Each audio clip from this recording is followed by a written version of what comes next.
میں نے ایک ایسے آدمی کے ساتھ لڑائی لڑی جو جس کے فیصلے کے خلاف اپیل بھی نہیں تھی، لیکن وہ ارسلان میں نے اپنے اللہ کے ساتھ میں سچ بولا، میرے اللہ نے میرے اوپر کرم کیا۔ سچ بولا، لیکن سچ بولنے سے پہلے غلط کام کیا، غلط کام نہیں کیا، ان کے بیٹے پہ پیسہ لگانا اور اس کا ریکارڈ رکھنا۔ آپ مجھے بتائیں، میری سلیم صاحب آپ کاروبار کر کے مجھے بتا دیں، آپ لوگ منافقت کیوں کرتے ہیں ٹی وی؟ کیوں نہیں قوم کو سچ بتاتے کہ اس ملک میں کوئی کام پیسے کے بغیر نہیں ہوتا؟ آپ کیوں نہیں بتاتے لوگوں کو؟ آپ لوگوں کو آپ گمراہ کرتے ہیں، آپ چینل پر بیٹھتے ہیں۔ This report is set against the backdrop of three key Supreme Court verdicts. The first came on May 4th, 2018, a landmark decision where the Supreme Court determined that Bahria Town had unlawfully obtained land in Karachi's Malir district. The court directed the National Accountability Bureau to file references against all those implicated in the scandal. However, the court also acknowledged the existence of third-party interests in the land, which it deemed significant. دیکھیں، پاکستان کے اندر ملک ریاض famous ہیں، ایک تو بحریہ town کی وجہ سے اور دوسرا اپنے پبلک امیج کی وجہ سے۔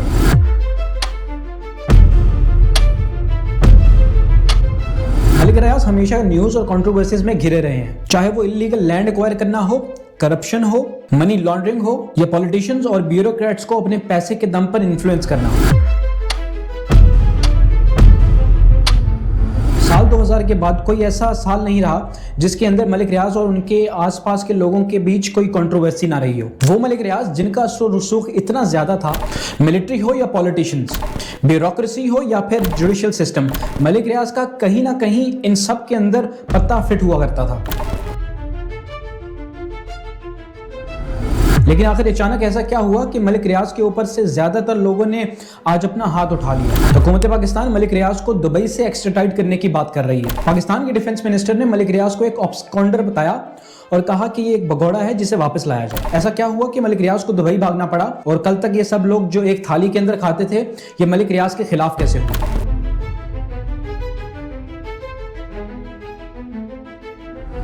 ملک ریاض کی کنٹروورسیز کا آغاز ہوتا ہے ایئر 1995 سے۔ ملک ریاض کے ارلی پروجیکٹس کے دنوں کے اندر ملک ریاض کی کمپنی حسین گلوبل اور نیوی کی بحریہ فاؤنڈیشن کے بیچ ایک ایگریمنٹ ہوتا ہے۔ اس ایگریمنٹ کے مطابق بحریہ فاؤنڈیشن اور حسین گلوبل نے مل کر ایک گیٹڈ کمیونٹی بنانی تھی۔ اس ایگریمنٹ کے مطابق 10% شیئر پاکستان نیوی کو جانے تھے۔ ایئر 2000 کے اندر اچانک سے بحریہ فاؤنڈیشن یہ ایگریمنٹ ٹرمینیٹ کر دیتی ہے۔ ایگریمنٹ ٹرمینیٹ ہونے کے باوجود ملک ریاض بحریہ فاؤنڈیشن کا نام یوز کرتے رہتے ہیں۔ سال 2002 کے اندر بحریہ فاؤنڈیشن لوکل کورٹ کے اندر پٹیشن ڈالتی ہے کہ ملک ریاض بحریہ کا نام اپنے پرسنل گینز کے لیے یوز کر رہے ہیں۔ وہیں پر بحریہ فاؤنڈیشن کا یہ کہنا تھا کہ ملک ریاض نے یہ ایگریمنٹ صرف نام کی وجہ سے کیا ہے تاکہ وہ بحریہ کا نام یوز کر کے ایک پرائیویٹ اینٹی بحریہ ٹاؤن بنا سکے۔ بحریہ کا نام یوز کرنے سے لوگوں کو یہ لگے گا کہ یہ ایک بحریہ کا پروجیکٹ ہے جس میں لوگ کانفیڈنٹلی انویسٹ کریں گے۔ بحریہ فاؤنڈیشن کا یہ کہنا تھا کہ جب ایگریمنٹ ہی ٹرمینیٹ ہو گیا تو پھر ان کا نام بھی یوز نہیں کرنا چاہیے۔ اسی کے چلتے 2002 کے اندر لوکل کورٹ ملک ریاض کے خلاف فیصلہ دیتے ہیں اور ملک ریاض کو روکا جاتا ہے کہ یہ نام یوز نہ کیا جائے۔ وہیں دوسری طرف ملک ریاض اس آرڈر کی اپیل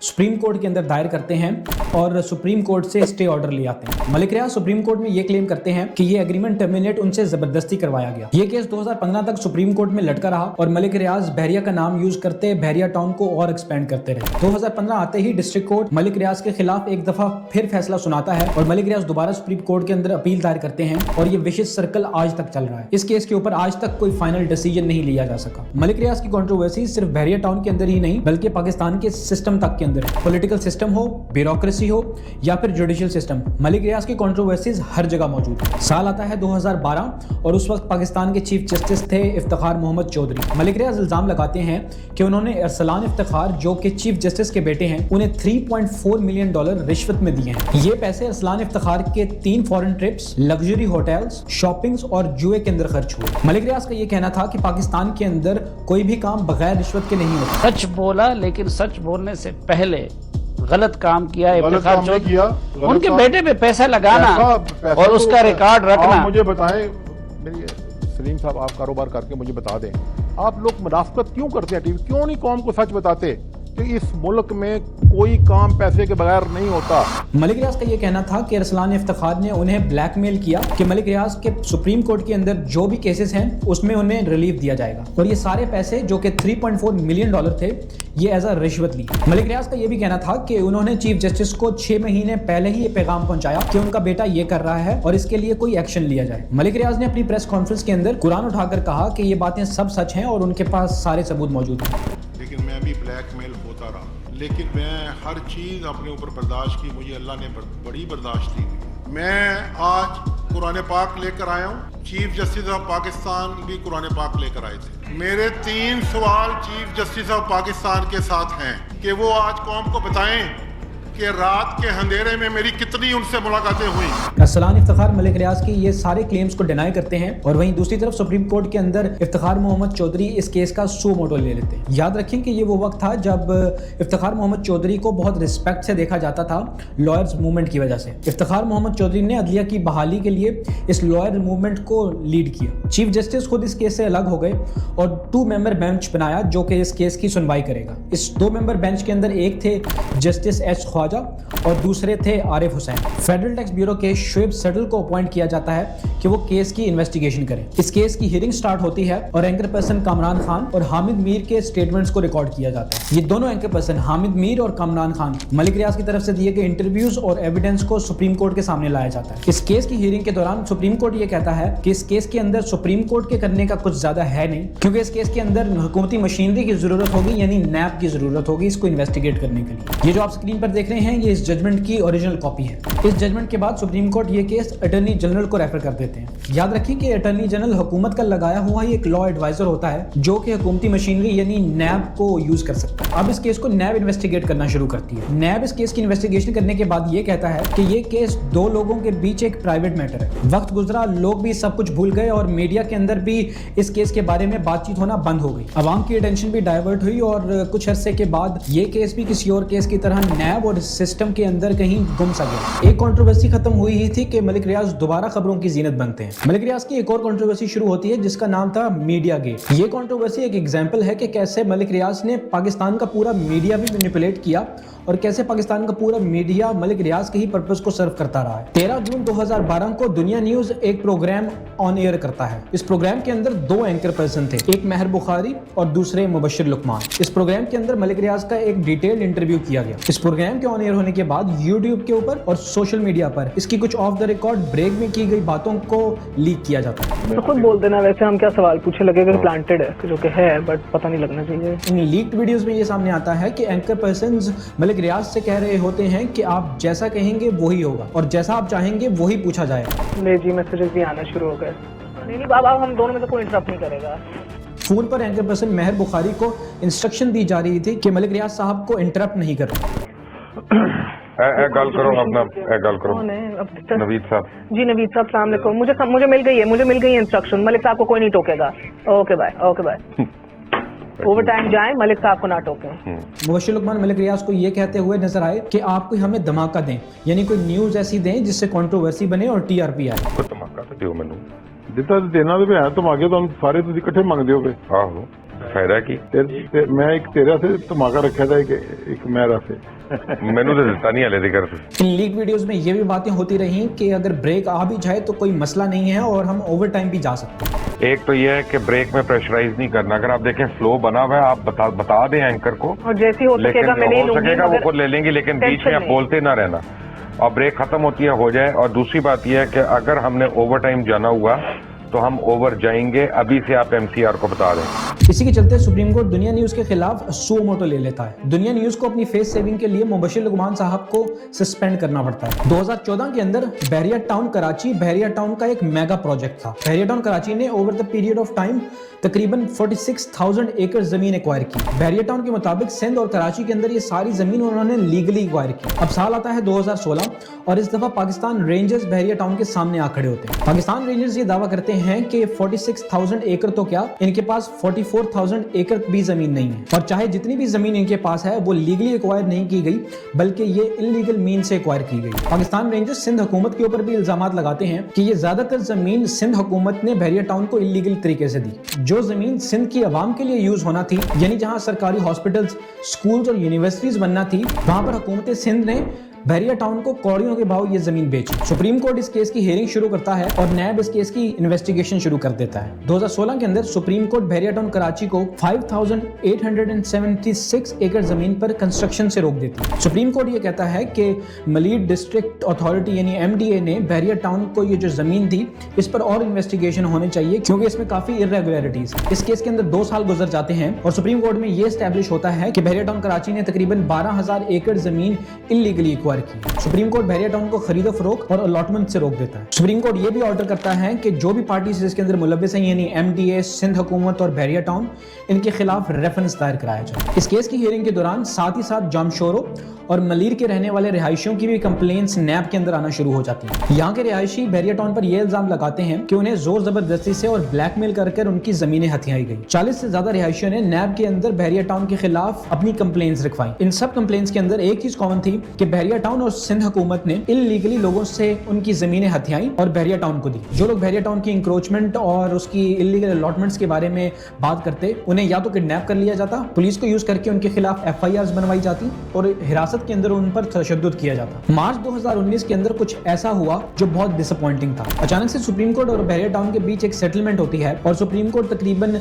16,000 से ज्यादा एकड़ जमीन के ऊपर बहरिया टाउन को कंस्ट्रक्शन की इजाजत दे देता है। ये कंस्ट्रक्शन करने की इजाजत सुप्रीम कोर्ट एक कंडीशन पर देता है और ये कंडीशन ये थी कि सुप्रीम कोर्ट के अंदर बहरिया टाउन तकरीबन 460 बिलियन रुपए जमा करवाए। ये 460 बिलियन रुपीस अगले 7 सालों में बहरिया टाउन को सुप्रीम कोर्ट के अंदर जमा करवाने। सुप्रीम कोर्ट के इस फैसले पर काफी बैकलैश भी आया और ये कहा गया कि उन सिंध हुकूमत के लोगों का क्या जिन्होंने पैसे लेकर और रिश्वतें लेकर बहरिया टाउन को ये सारी जमीन अलॉट की, और उन रिहायशियों का क्या जिन्होंने इतना सफर किया। देखिए 460 बिलियन रुपए किसी भी बिजनेसमैन के लिए पाकिस्तान के अंदर कोई छोटी रकम नहीं है। बहरिया टाउन कराची की इस केस की कंट्रोवर्सी के बाद लोगों का कॉन्फिडेंस भी बहरिया टाउन कराची के अंदर लूज हुआ और उन्होंने काफी इन्वेस्टमेंट्स भी लूज की। जिस तरह बहरिया टाउन लाहौर, इस्लामाबाद और रावलपिंडी ने बूम किया, बहरिया टाउन कराची ने उस तरह बूम नहीं किया। लेकिन बहरहाल मलिक रियाज ने कहीं ना कहीं से तो ये पैसे अरेंज करना ही थे और सुप्रीम कोर्ट में जमा करवाने ही थे। अभी के लिए आप इस 460 बिलियन रुपीस की रकम अपने दिमाग के अंदर रखें और मैं आगे जाकर आपको बताऊंगा कि मलिक रियाज ने कैसे इन पैसों को अरेंज किया। बहरिया टाउन कराची की कंट्रोवर्सी के बाद मसाइल ने जैसे मलिक रियाज का घर देख लिया था। एक के बाद एक मसला मलिक रियाज को पहले ढूंढता और साई की तरह उनके पीछे लग जाता। 3 दिसंबर 2019 यूके की नेशनल क्राइम एजेंसी NCA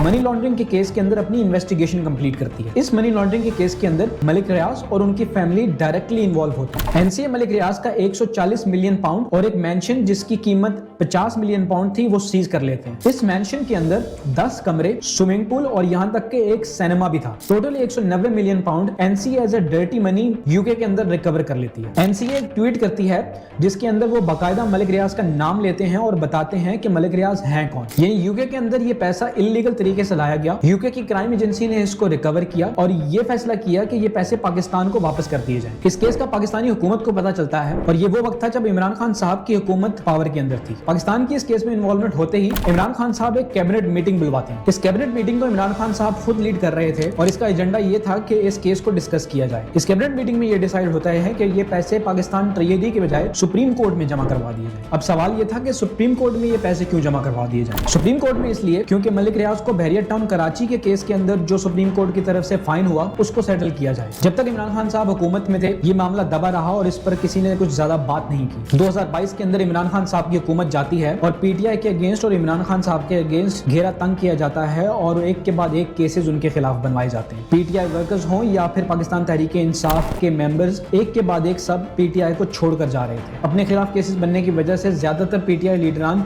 अपनी ही पार्टी पर इल्जामात भी शुरू कर देते हैं। इसी के चलते मलिक रियाज और इमरान खान साहब के बीच एक कंट्रोवर्सी सामने आती है जिसका नाम था अल कादिर ट्रस्ट केस।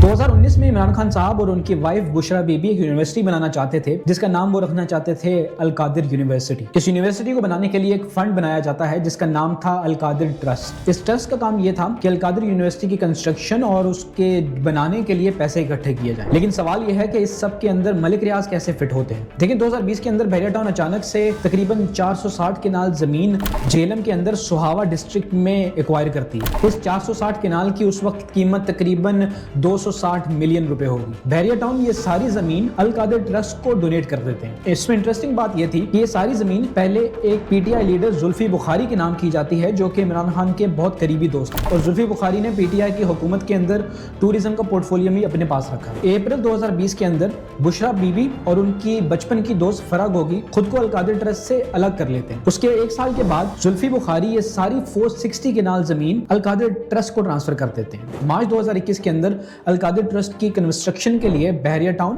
और अल कादिर ट्रस्ट के बीच एक एमओयू साइन होता है। इस एमओयू के मुताबिक बहरिया टाउन को अल कादिर यूनिवर्सिटी की कंस्ट्रक्शन का ठेका दिया जाता है। इमरान खान साहब की हुकूमत जाने के बाद उन पर जो सारे केसेस किए गए उसमें से अल कादिर ट्रस्ट सबसे इंपॉर्टेंट और सबसे स्ट्रॉन्ग केस था। इस केस में ये कहा जाता है कि अल कादिर यूनिवर्सिटी की जो सारी जमीन है वो डोनेशन नहीं बल्कि एक रिश्वत है। ये एक सेटलमेंट है जो इमरान खान साहब और मलिक रियाज के बीच की गई। एक तरफ इमरान खान साहब की हुकूमत एनसीए का रिकवर किया हुआ मनी लॉन्ड्रिंग का पैसा रिसीव करते हैं। ये पैसा इमरान खान साहब सुप्रीम कोर्ट में जमा करवाते हैं कि मलिक रियाज का जो फाइन है उसको सेटल किया जाए। वहीं पर मलिक रियाज अल कादिर यूनिवर्सिटी के लिए लैंड एक्वायर करते हैं और बहरिया टाउन इसकी कंस्ट्रक्शन करती है। इमरान खान साहब का ये कहना था कि ये केस बेसलेस है क्योंकि बहरिया टाउन को उन्होंने इसलिए चूज किया कि वो एक रिनाउंड और बहुत अच्छी कंस्ट्रक्शन कंपनी है। इस केस की बात मीडिया पर आती है और कुछ अरसे बाद ही एक ऑडियो लीक सामने आती है। इस ऑडियो लीक में ये सामने आता है कि मलिक रियाज डायमंड गिफ्ट करने की बात करते हैं बुशरा बीबी को।